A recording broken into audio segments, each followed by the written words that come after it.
Good afternoon, everybody. Reed here. Today, we're going to have a very interesting conversation about a new antipsychotic.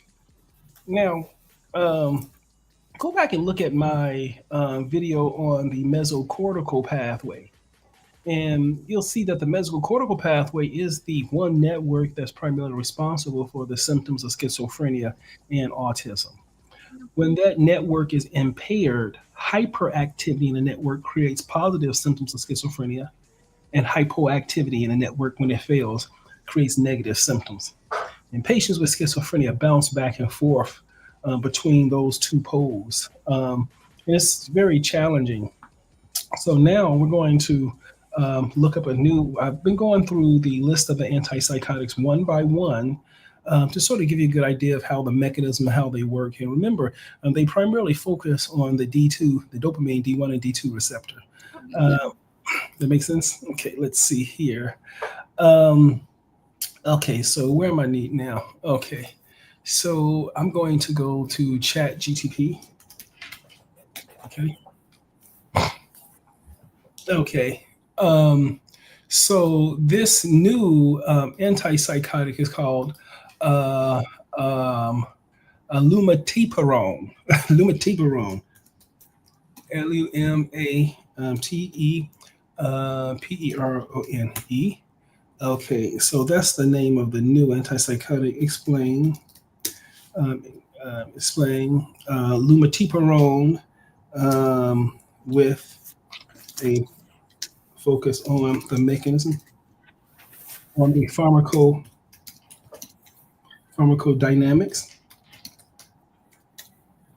and, and pharmacokinetics. Explain lumateperone and focus on the pharmacodynamics and the pharmacokinetics. Okay, that's how the Biological. that's mainly how the molecule is. It's mainly how the molecule is distributed through the body, and then how the molecule is sort of metabolized. That's what we're going through here. Okay. Biological terms really have to be that complicated, Yeah, yeah. Does it sound complicated coming at it from an engineering background? Yeah, I would say so. Definitely. And then, I think you're the excellent person to let me know if it's getting too complicated, right? You Yeah. have, okay, and imagine you have a loved one on the medication, and I'm explaining it to you from that perspective. I think that's how I want to try to get it. But let me see. Okay.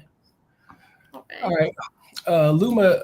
Lumateperone, also called Caplyta, is an atypical antipsychotic approved for the treatment of schizophrenia and bipolar.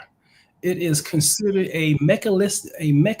mechanistically novel antipsychotic because it modulates dopamine, serotonin, and glutamate neurotransmitter in a distinct and integrated way compared to traditional agents. So remember, in schizophrenia for years, we felt that we had the monoamine hypothesis of schizophrenia, meaning that dopamine was the major molecule responsible for schizophrenia, particularly the dysregulation of dopamine mean you can't modulate the mesocortical pathway as well, and so you get the symptoms from these fluctuations. And so later, we've abandoned the monoamine hypothesis and gone to a more integrated approach. So it's not only dopamine, but the interplay between serotonin and also glutamate. That's so it's the combination of the neurotransmitters that's thought to have more of an impact on the symptoms than just dopamine alone. And this is one of the mechanisms of this medication. Very interesting mechanism for the medication. Um, Yesterday I did a podcast on the what was the antipsychotic that worked by decreasing glutamate. I kept forgetting the name of it. But yeah, it works by. I'm sorry. Go ahead. Oh, Udezi. Yeah, Udezi. You- Uzedy. Yeah. Okay. That was a really intriguing one. wasn't it? Yeah. It See, it was. had its mechanism for UDENZ. It decreased the plume of dopamine available as opposed to blocking the D2 receptor.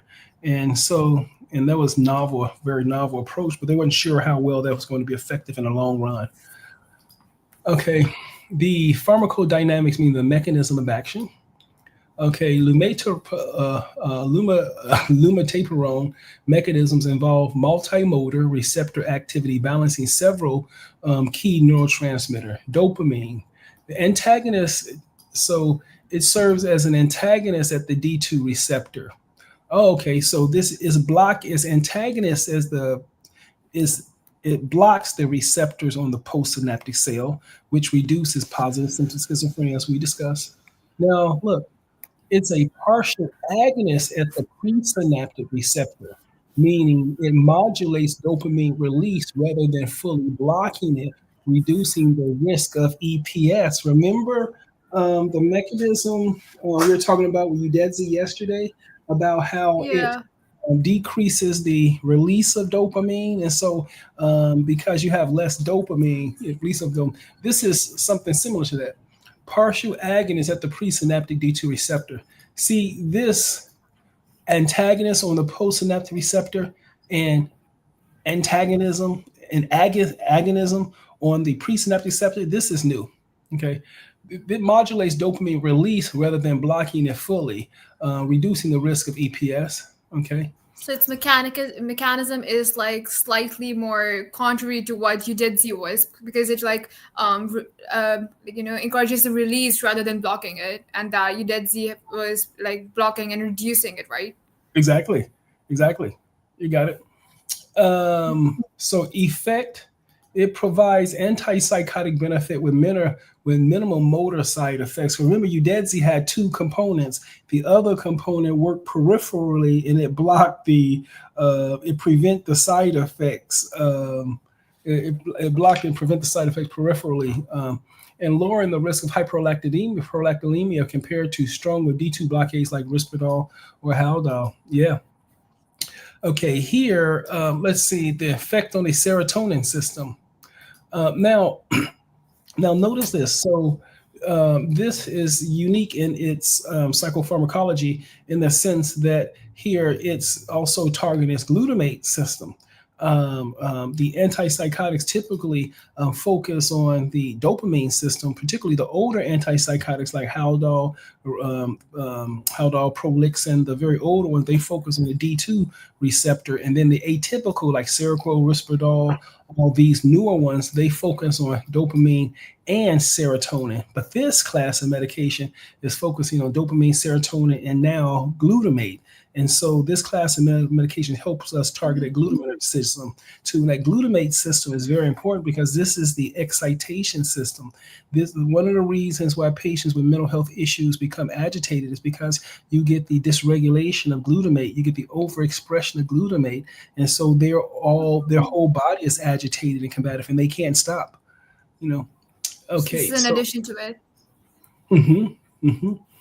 Yep. So serotonin system is an antagonist at the 5-HT2A receptor.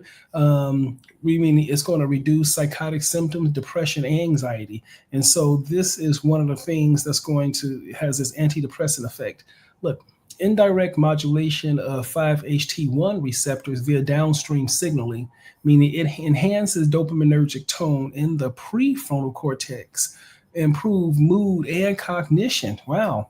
So yeah, so it blocks serotonin. It causes the release of serotonin in the synaptic cleft and increasing transmission across the serotonergic networks, improving symptoms of depression. Right, and so that's how this is targeting the serotonin system here. The effects it improves negative and mood symptoms. It helps cognitive functioning and it provides antidepressant effects. The third and final one here is the glutamate system. Okay, lumateperone enhances NMDA receptor function indirectly through serotonin and D1 receptor interaction. So it enhances NMDA receptor function indirectly. Okay, this Right. modulation of the glutamatergic system is believed to improve cognitive and mood regulation. Its unique property among, which is a unique property. Yeah. Okay. So this causes the enhancement of glutamate through serotonin, and the enhancement of the glutamatergic system in certain parts improve cognitions. Okay. So the Very ideal and it's working. I'm sorry. I'm sorry. What'd you say? Very ideal and it's working. Oh, sounds good. Um, okay, let's see. So the effects, it'll support glutamate mediated synaptic plasticity. This is interesting, potentially contributing to improved cognitive outcomes. Yeah, see, one of the challenges we have with the antipsychotic medications is that sometimes they may take it, it may dull their sensorium or diminish their alertness or their awareness. And so sometimes patients may not want to take it. But because this medication targets this glutamatergic system, activation of that glutamatergic system, they think is thought of what's reason responsible for the improved attention and concentration.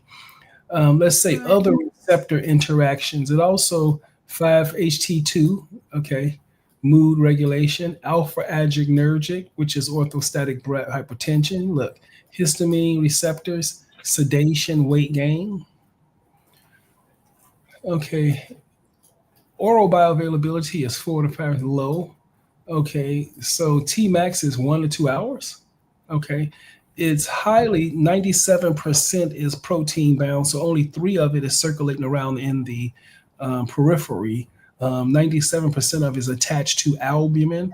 Remember, if patients with cirrhosis of the liver or any type of hepatitis, whereby they can't make enough albumin, then if they're hypoalbuminergic, don't have enough albumin, then it'll be you don't want to use a medication like this because it'll be too much of it um, uh, Oh, in the plasma because you don't have enough protein to bind it. And so you may have to consider reducing the dose on the medication if you find yourself in a situation like that. Okay, and so it can be metabolism. risky. Yeah, see, this all the drugs are carried by proteins in the brain, in the body. Right. And then when they're cleaved, it's released, and that's when they become active. And so when you take the medication, 97% of it is really inactive. It's only at 3% that stays out in circulation that's really binding to the Oh, receptors. So if you don't have enough protein, then you're going to have a lot more medication circulating around your periphery. So you want to make sure you lower the dose for that. Yep. So in terms of metabolism, primarily hepatic CYP to these. Yep. And then we went through the CYP system. Half life is 13 to 21 hours. It's excreted in the feces and urine, and is reached within 5 days of daily dosing. Okay, the drug interactions. Okay. So clinical advantages, low incidence of EPS, akathisia, and metabolic syndrome because the way it works. Yeah. Low impact on weight gain glucose profiles, effective for both psychotic and depressive symptoms. right. So it really does have very antidepressive properties to it. Yeah. See, depression is primarily mediated by a neurotransmitter called serotonin. Mm-hmm. It's low levels of serotonin typically associated with depression. So you want to increase serotonin levels and things like that. And so this is one of the medications that ultimately results in an increase in serotonin transmission to lift the depression. Yeah, that's something I noticed because all the others we have studied like the past 2 days they mainly targeted antipsychotic properties, but it also has like antidepressive ones. Yeah, and that's the thing with the different antipsychotics. Some of them, the older ones only target like the psychosis, and the newer ones target psychosis and mood because they're able to target the receptors that the antidepressants target. Right. Remember SSRI? Here it is, right here, right? It is selective serotonin reuptake inhibitor. Is targeting antidepressants target this receptor.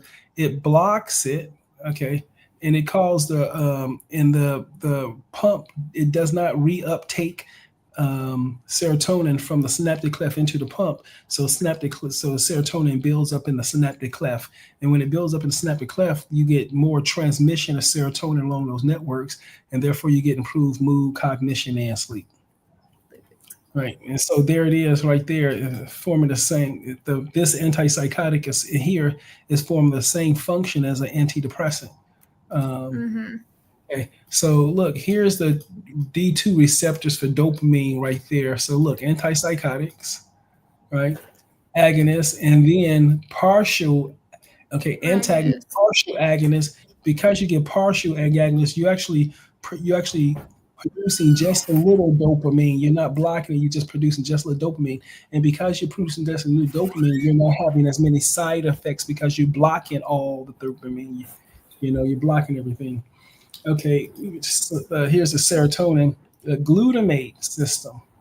Right, indirect modulation of the glutamate system leads to cognitive and mood benefits. Okay, Right. and this Stabilizes the mood. mhm, mhm. CYP CYP system. This is in the liver. This is a major pathway. It interacts with influences inhibitors. Okay, half life 13 hours, once a day dosing. Okay, would you like me to include a comparative table showing how lumateperone differs mechanistically from other antipsychotics like Risperdal, Erbadal? Yeah, why, sure. Yeah. Why, sure.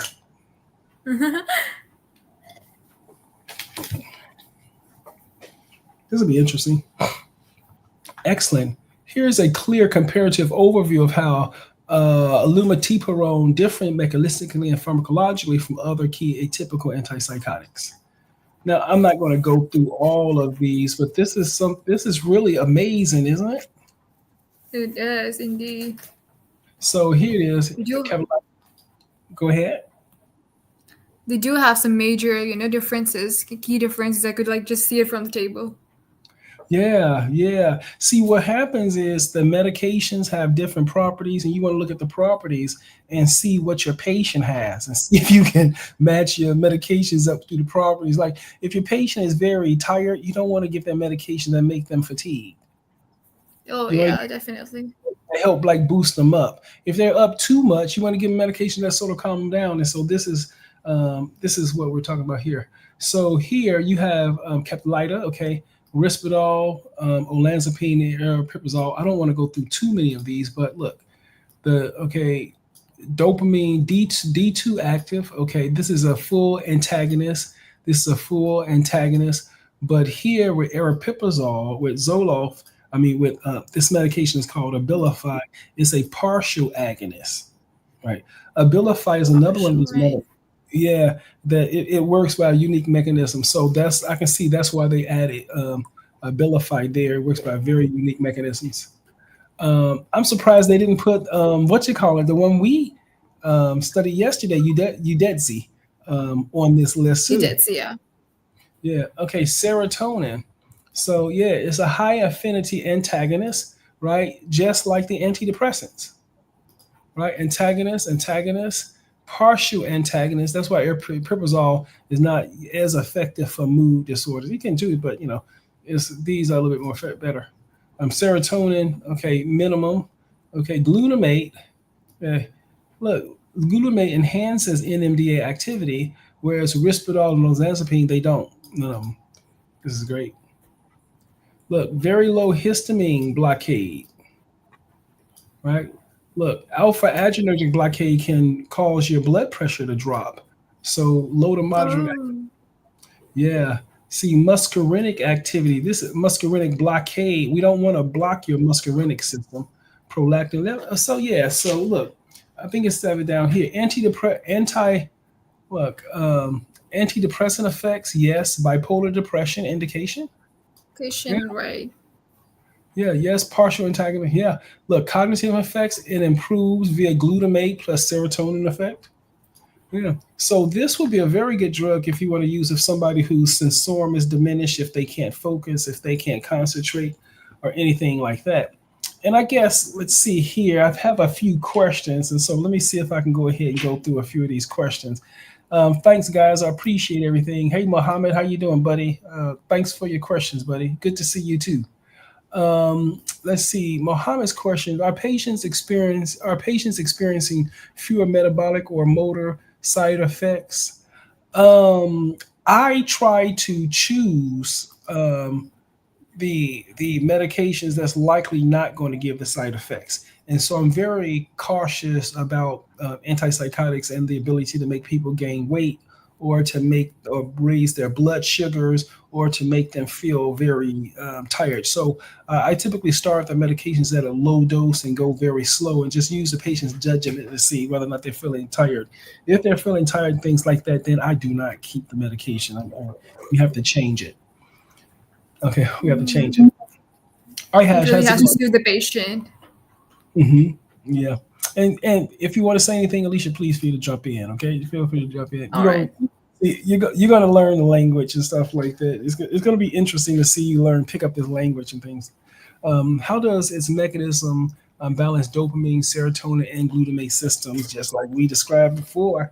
Um, Here, this mechanism of lumateperone, the one of the main here, the for lumateperone here, this glutamate modulation is one of the unique features of this, and it's thought through modulating the glutamate that you can get an improvement in the mood, and cognitive symptoms.